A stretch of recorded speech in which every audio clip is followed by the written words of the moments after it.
He hated it. He said he wanted this stuff. 100 years ago, a new theory about human nature was put forward by Sigmund Freud. He had discovered, he said, primitive sexual and aggressive forces hidden deep inside the minds of all human beings.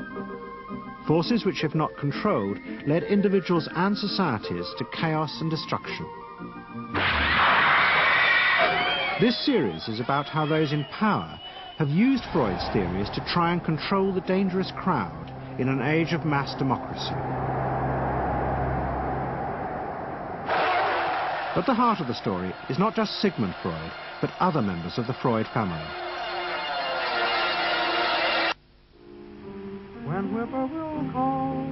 This episode is about Freud's American nephew, Edward Bernays. Bernays is almost completely unknown today, but his influence on the 20th century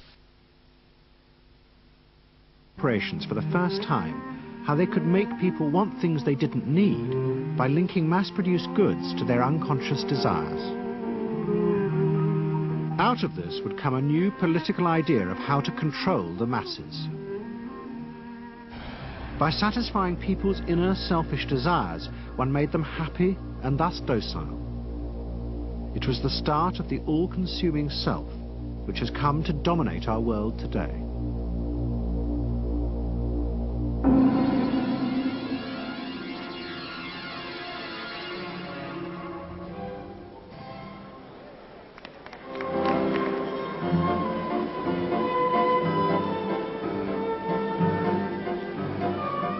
Freud's ideas about how the human mind works have now become an accepted part of society, as have psychoanalysts. Every year, the psychotherapist's ball is held in a grand palace in Vienna. This is the psychotherapy ball. Psychotherapists come, some advanced patients come, or former patients come, and many other people, friends, but also people from the Viennese society who like to go to a nice, elegant, comfortable ball. But it was not always so. 100 years ago, Freud's ideas were hated by Viennese society. At that time, Vienna was the center of a vast empire ruling Central Europe. And to the powerful nobility of the Habsburg court, Freud's ideas were not only embarrassing, but the very idea of examining and analyzing one's inner feelings was a threat to their absolute control.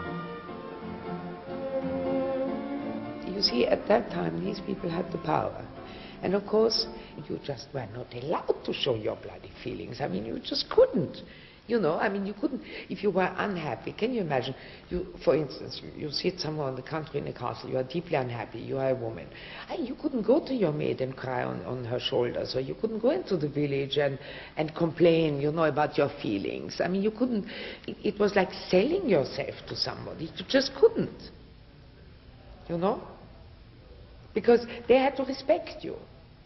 Now, of course, Freud, you see, put that thought very much into question, because you see, to examine yourself, you would have to put a lot of other things into question, your society, everything what surrounds you, and that wasn't a good thing at that time. Why not? Because your self-created empire, to a certain extent, would have fallen into bits much earlier already. But what frightened the rulers of the empire even more was Freud's idea that hidden inside all human beings were dangerous instinctual drives. Freud had devised a method he called psychoanalysis. By analyzing dreams and free association, he had unearthed, he said, powerful sexual and aggressive forces which were the remnants of our animal past. Feelings we repressed because they were too dangerous. Freud devised a method for exploring a hidden part of the mind, which we nowadays call the unconscious, which is a part that is totally unknown to our consciousness, that there exists a barrier in all our minds which prevents these hidden and unwelcome impulses of the unconscious from emerging. Good night.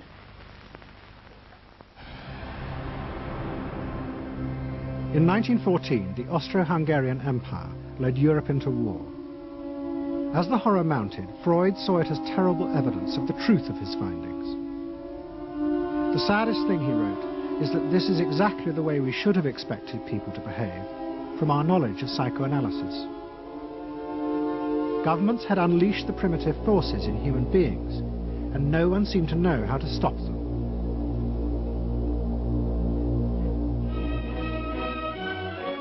At that time, Freud's young nephew, Edward Bernay, was working as a press agent in America.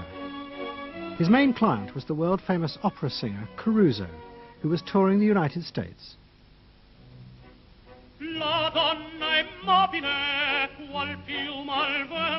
Bernays' parents had emigrated to America 20 years before, but he kept in touch with his uncle and joined him for holidays in the Alps.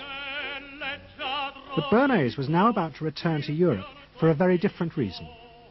On the night that Caruso opened in Toledo, Ohio, America announced it was entering the war against Germany and Austria. As a part of the war effort, the US government set up a Committee on Public Information, and Bernays was employed to promote America's war aims in the press. The President, Woodrow Wilson, had announced that the United States would fight not to restore the old empires, but to bring democracy to all of Europe. And Bernays proved extremely skillful in promoting this idea, both at home and abroad. And at the end of the war, he was asked to accompany the President to the Paris Peace Conference. Then, to my surprise, they asked me to go over with Woodrow Wilson to the peace conference. And at the age of 26, I was in Paris for the entire time of the peace conference that was held in the suburb of Paris, and we worked to make the world safe for democracy. That was a big slogan. Wilson's reception in Paris astounded Bernays and the other American propagandists. Their propaganda had portrayed Wilson as a liberator of the people, a man who would create a new world in which the individual would be free. They had made him a hero of the masses. And as he watched the crowds surge around Wilson, Bernays began to wonder whether it would be possible to do the same type of mass persuasion, but in peacetime.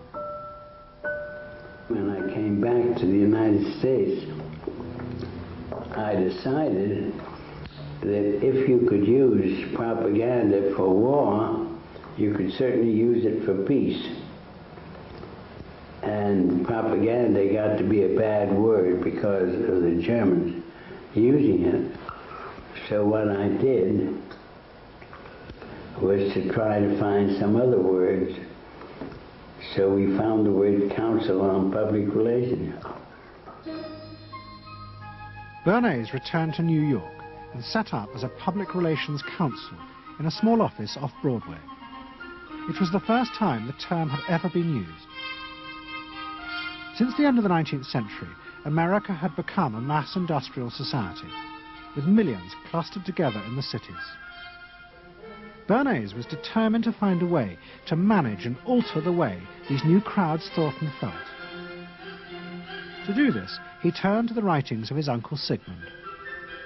While in Paris, Bernays had sent his uncle a gift of some Havana cigars. In return, Freud had sent him a copy of his general introduction to psychoanalysis. Bernays read it, and the picture of hidden irrational forces inside human beings fascinated him. He wondered whether he might make money by manipulating the unconscious. What Eddie got from Freud was indeed this idea that there is a lot more going on in human decision-making, not only among individuals, but even more importantly among groups, than this idea that information drives behavior.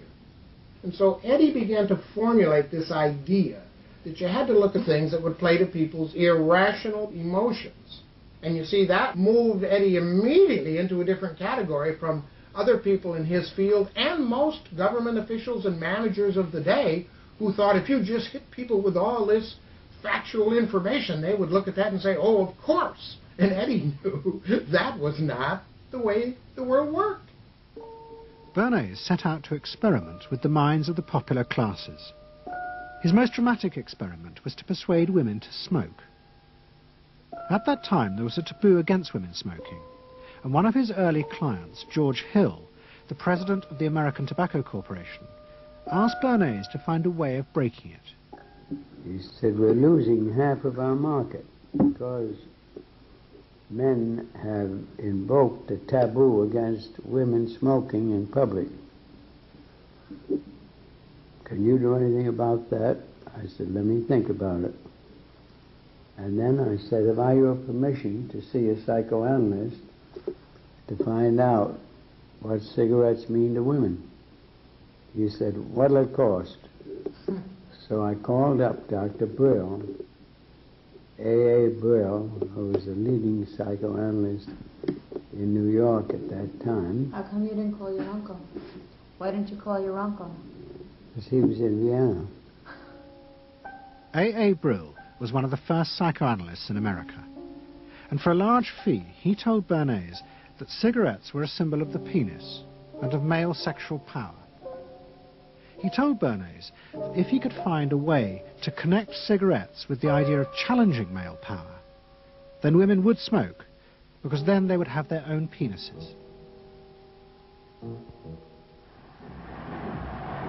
Every year, New York held an Easter Day parade to which thousands came, and Bernay decided to stage an event there. He persuaded a group of rich debutantes to hide cigarettes under their clothes. Then they should join the parade, and at a given signal from him, they were to light up the cigarettes dramatically. Bernay then informed the press that he had heard that a group of suffragettes were preparing to protest by lighting up what they called torches of freedom. He knew this would be an outcry, and he knew that all of the photographers would be there to capture this moment, and so he was ready with a phrase which was torches of freedom. And so here you have a symbol, women, young women, debutantes, smoking a cigarette in public with a phrase that means anybody who believes in this kind of equality pretty much has to support them in the ensuing debate about this, because torches of freedom. I mean, what's on all American coins? It's liberty. She's holding up the torch. You see? And so all of this is there together. There's emotion, there's memory, there's a rational phrase, even though it's using a lot of emotional elements. It's a phrase that works in a rational sense. All of this is together.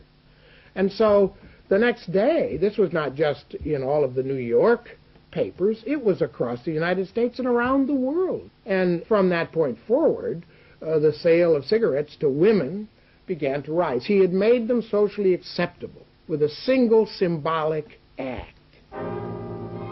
What Bernay had created was the idea that if a woman smoked, it made her more powerful and independent, an idea that still persists today. Embrace me, my sweet embrace. It made him realize that it was possible to persuade people to behave irrationally if you link products to their emotional desires and feelings. The idea that smoking actually made women freer was completely irrational, but it made them feel more independent. It meant that irrelevant objects could become powerful emotional symbols of how you wanted to be seen by others.